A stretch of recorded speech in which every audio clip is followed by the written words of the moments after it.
All right, in this video, we're gonna show you guys how to leverage the 80-20 principle in order for you guys to improve your marketing, your sales, and your operations. First thing we have to do is we have to actually define what the 80-20 principle is. Now, I always see the different definitions thrown around, but the actual definition is that 20% of the causes equals 80% of the consequences. That's a little bit more on the negative side of things. So what most individuals do is they flip it. They're like, what are the 20% of things that we're doing right now inside of our business that actually produces 80% of the results? So if you think about it, let's take a little bit of a peek at like marketing. There's all these different platforms out there. There's TikTok, there's Facebook, there's Snapchat, there's Twitter. There's all these different platforms where you can actually get patients from. That's not even including your past patient list, physicians, website, SEO, Google Ads, Google My Business, right? There's all these different ways to be able to generate patients. Now, what you need to do, and you have to start looking at this thing possibly on a monthly or quarterly basis, it's just like, where are we actually getting our patients from?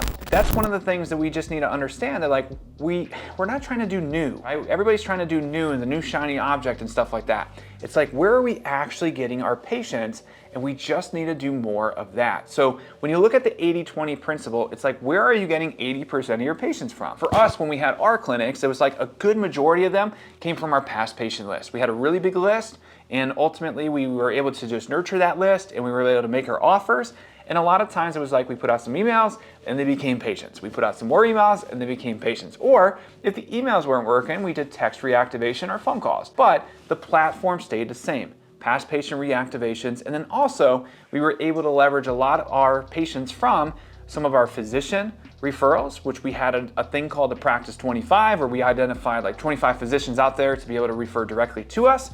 And then also what we did is that we leveraged a lot of our website and our SEO. So those three platforms, out of all the platforms in the world, we're able to generate 80% of the clients that we needed each month to run our business. Now, let's take it a little bit step further. So when we're looking at the Pareto's Principle, when it comes to sales, there's all these different objection handling. So it's like, well, I don't have time. I don't know if this is going to work for me. My doctor this, my doctor that. They told me I need to go get an MRI or X-ray. I don't know if I have the money. I don't know how.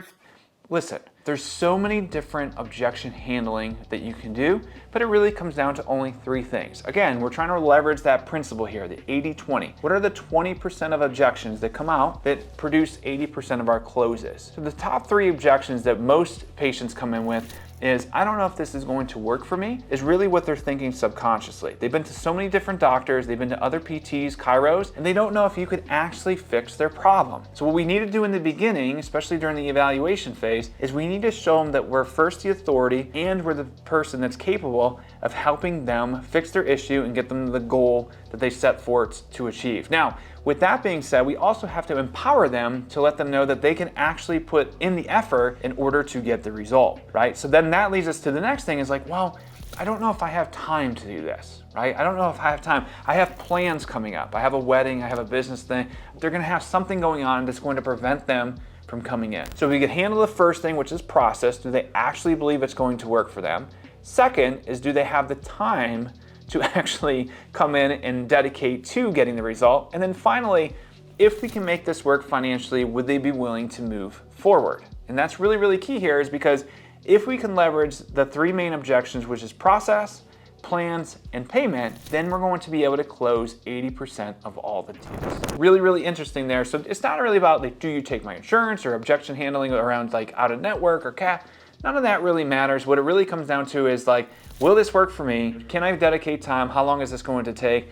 And how much is going to cost? You handle those three objections and you close 80% of your deals. And then finally, once that patient comes in and now they're actually going through their treatment plan, I see this all the time. So many physicians or providers, what they do is they're really not confident in their treatment. So what they end up doing is they say like, okay, well, we have all these exercises. You know, you're coming in with a knee injury or coming in with a hip. Here's all the exercises we think will work. And then hopefully that they do one or two of them that actually do work and get them the results, right? That's why a lot of times we see patients coming in from like other PT clinics and they have like these monster like home exercise program sheets and stuff like that. And they have like all these different exercises on it.